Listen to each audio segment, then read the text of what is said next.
Chapitre 1. Organisation d'un calcul, enchaînement d'opérations.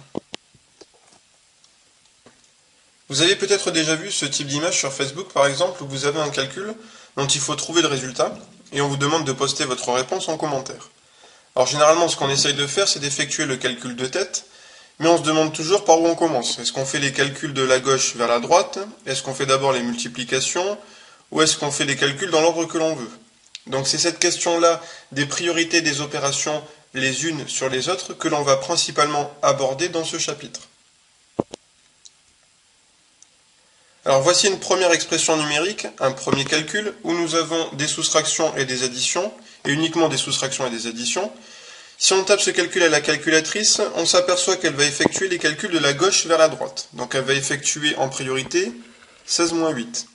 Donc si je dois calculer l'expression A, je vais commencer par calculer 16 moins 8, qui me donne 8. Je recopie ici la partie du calcul que je n'ai pas encore utilisée, donc plus 22, moins 10, plus 3.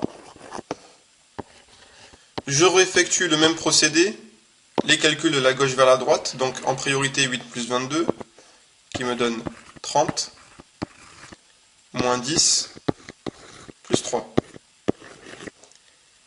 Encore une fois, même procédé, le calcul le plus à gauche, c'est 30 moins 10, qui me donne 20.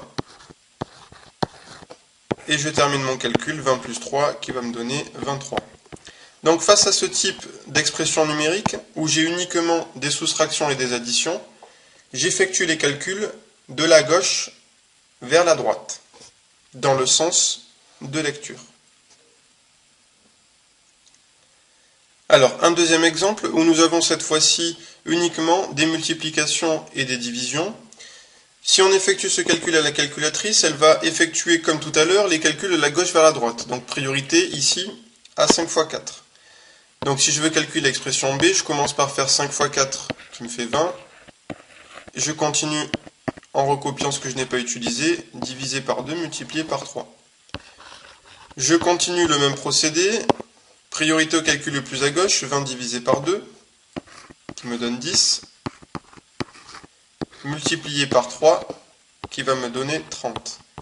Donc face à ce type de calcul, où il y a uniquement des multiplications et des divisions, j'effectue les calculs de la gauche vers la droite, dans le sens de lecture. On peut alors se poser la question de savoir qu'est-ce qui se passe dans un calcul où j'ai les 4 opérations en même temps, où j'ai l'addition, la soustraction, la multiplication et la division. Quelles opérations sont prioritaires les unes sur les autres? Qu'est-ce que je dois effectuer en premier? Donc tout cela, c'est ce qu'on va voir sur cet exemple-là, petit c, où nous avons donc deux multiplications, une division, une addition et une soustraction. Donc on a les 4 opérations qui sont utilisées pour un même calcul. Si je donne ce calcul à la calculatrice, elle va effectuer en premier les multiplications et les divisions. Donc en priorité, si je veux calculer l'expression C, je fais 6 fois 7, 42, moins 5 fois 4, 20, plus 12 divisé par 4, qui fait 3. À ce stade-là de mon calcul, je m'aperçois que je n'ai plus de division et de multiplication, je n'ai uniquement une soustraction ici, une addition là. Donc je peux effectuer le même procédé de calcul que pour l'expression grand A qu'on a calculé au tout début. J'effectue donc les calculs de la gauche vers la droite. Priorité donc ici à 42 moins 20, qui me donne 22. Et 22 plus 3, qui me donne 25. Donc face à ce type de calcul, où j'ai les 4 opérations qui sont utilisées en même temps, dans un même calcul, j'effectue en priorité, j'effectue en premier, les multiplications et les divisions, et ensuite j'effectue des additions et des soustractions.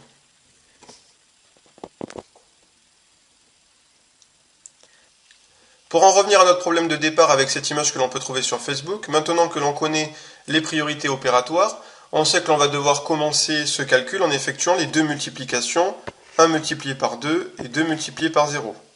Donc si je veux poster la bonne réponse en commentaire, je vais commencer par faire 1 fois 2, 2, et 2 fois 0, 0. Je me retrouve alors avec un calcul où je n'ai que des additions, je peux donc effectuer les calculs de la gauche vers la droite. Donc 1 et 2, 3, 3 et 1, 4, 4 et 0, 4, 4 et 1, 5. Donc si je veux poster la bonne réponse en commentaire, je devrais poster la réponse 5.